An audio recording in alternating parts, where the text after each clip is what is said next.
no grande expediente, eu vou trazer 3 assuntos importantes, né, que é referente a algumas questões que aconteceram, que estão acontecendo aqui no nosso estado de Sergipe, e sobre uma polêmica que diz respeito a algo que eu sempre falo aqui, e que infelizmente até isso nós somos vítimas de ataques, né, principalmente com aqueles que se dizem doutores do saber, questionando a linguagem neutra, né? Quando algumas pessoas como eu usam todos, né? Que quando a gente usa a linguagem neutra, não é algo pessoal, até porque eu não sou não binária, eu sou binária, a minha identidade é feminina. Mas existem pessoas que não se identificam, né, tanto no gênero masculino e feminino, e a gente precisa respeitar. Quando a gente fala algo inclusivo,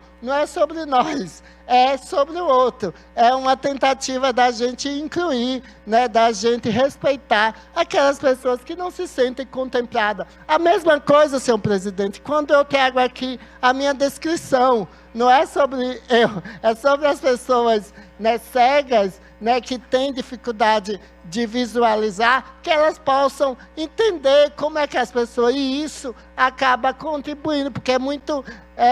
o visual, a imagem, é também informativa. Então, quando as pessoas sabem, né, principalmente pessoas cegas, a mesma coisa de Libras, né, das pessoas as pessoas surdas, né? Que quando há intérprete de Libra, é sobre a outra pessoa. Infelizmente, tem alguns doutores, né, da lei, né, que criticam, até fiquei sabendo que essa pessoa, né, parece que já até trabalhou aqui na LESE, felizmente não está mais trabalhando aqui. Eu estou vendo que a LESE só tem, né, a progredir, né, cada vez mais com pessoas, né, que não têm um pensamento tão arcaico. E sobre a linguagem neutra, o Brasil está entre os países no quais há tentativas para frear o uso das novas expressões consideradas neutras, infelizmente. No país, o uso desse tipo de linguagem se torna cada vez mais comum.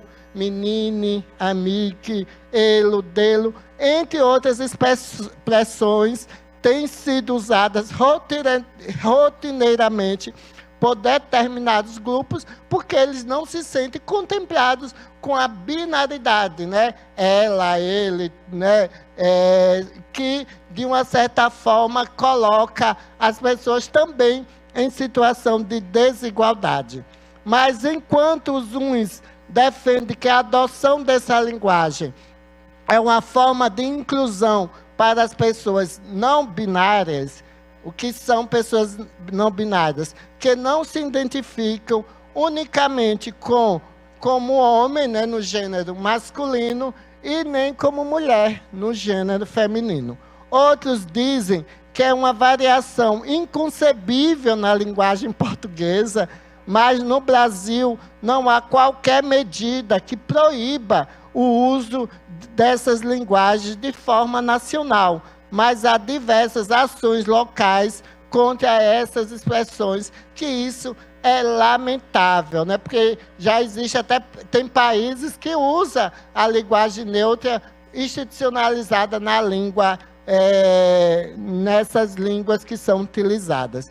Em dezembro do ano passado, um levantamento da agência Diadorim apontou que havia 34 projetos tramitando em Assembleia Legislativa para impedir a variação da linguagem neutra em 19 estados e no Distrito Federal. O inglês, por exemplo, uma das primeiras surpresas quando se começa a aprender o inglês, o segundo idioma costuma ser a existência do gênero gramatical. Os substantivos não são masculinos e nem femininos, ou seja, nossos artigos definidos, o e a, não tem masculino e feminino em inglês. Então, outras línguas já usam. A casa e o carro, por exemplo, são traduzidos com um único artigo, o T, né, que também usamos no plural, já que o inglês também não faz diferença entre os e as. E esse debate é parte de uma agenda mundial, né, que precisa ser cada vez mais discutida para que a gente possa respeitar essas pessoas, né, que não se sentem contempladas. E outra coisa, a linguagem, ela sempre está em evolução. A linguagem é viva, né? E a nossa, infelizmente, a língua portuguesa, como outras línguas, ela tem um viés de machismo e misoginia, porque, infelizmente, ela foi institucionalizada por homens. É tanto que, porque se existem 9 pessoas, né, 10 pessoas, 9 são mulheres e um homem, a gente tem que chamar todos. Por quê? É porque o todos sempre dá uma visão de superioridade, né, de algo que as mulheres possam se sentir contempladas. Isso foi como ela foi construída. E a gente precisa questionar a linguagem para a gente desconstruir até aspectos misóginos, machistas, né, na linguagem. E a linguagem, ela vai evoluindo de acordo com a humanidade. Então, essas questões da língua, como eu uso aqui o termo mandata, né, na minha atuação política, tem uma simbologia muito importante.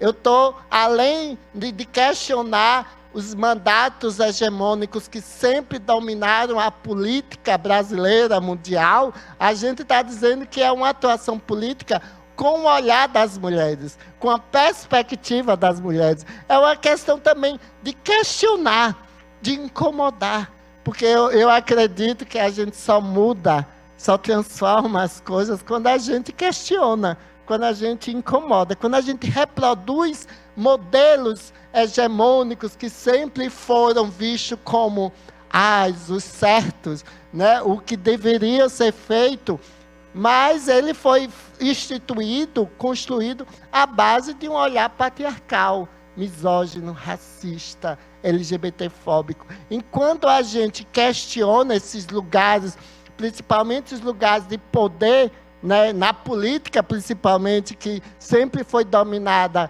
por homens brancos, cis, héteros, coronéis, né, a gente está provocando mudanças também, não só nesses espaços, mas na sociedade, já que tudo que a gente faz aqui reflete na nossa sociedade. Então, eu queria trazer essa reflexão, porque eu fiquei sabendo, né, de pessoa, acho que é advogado, só que ele se sente dono da língua portuguesa e que fica questionando até a forma no qual eu e outras pessoas se expressam, né? Eu acho que existem outras coisas para se preocupar no Brasil do que como uma pessoa age simplesmente com o intuito de respeitar, de incluir outras pessoas que não se sentem representadas com a linguagem atual. Outra questão que eu vou trazer aqui, senhor presidente, é sobre a insegurança alimentar. Sergipe tem mais de 1 milhão de pessoas em situação de insegurança alimentar.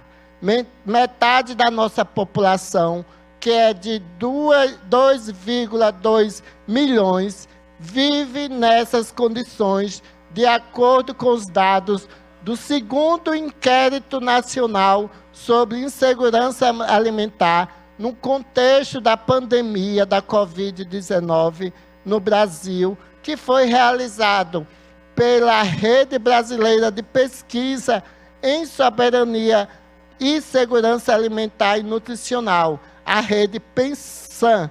E isso é um escândalo, né? 1 milhão de pessoas aqui em Sergipe vivem em situação de insegurança alimentar.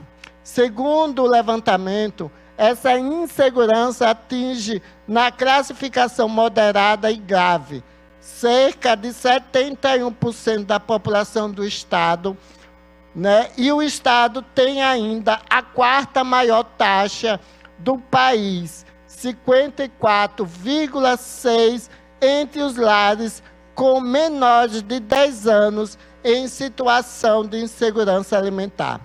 O estudo mostra que a insegurança alimentar atinge mais de 50,8% dos lares chefiados por mulheres.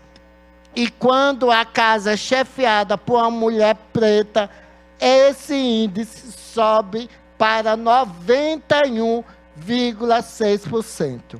Esse é um problema antigo e já tive a oportunidade de discutir, né, com a Ana Lúcia Aguiar, que estava, né, superintendente da inclusão de Secretaria do Estado Social da Cidadania, que não está mais, mas que está, e que até agora percebo muito pouco foi feito para acabar de vez com a insegurança alimentar.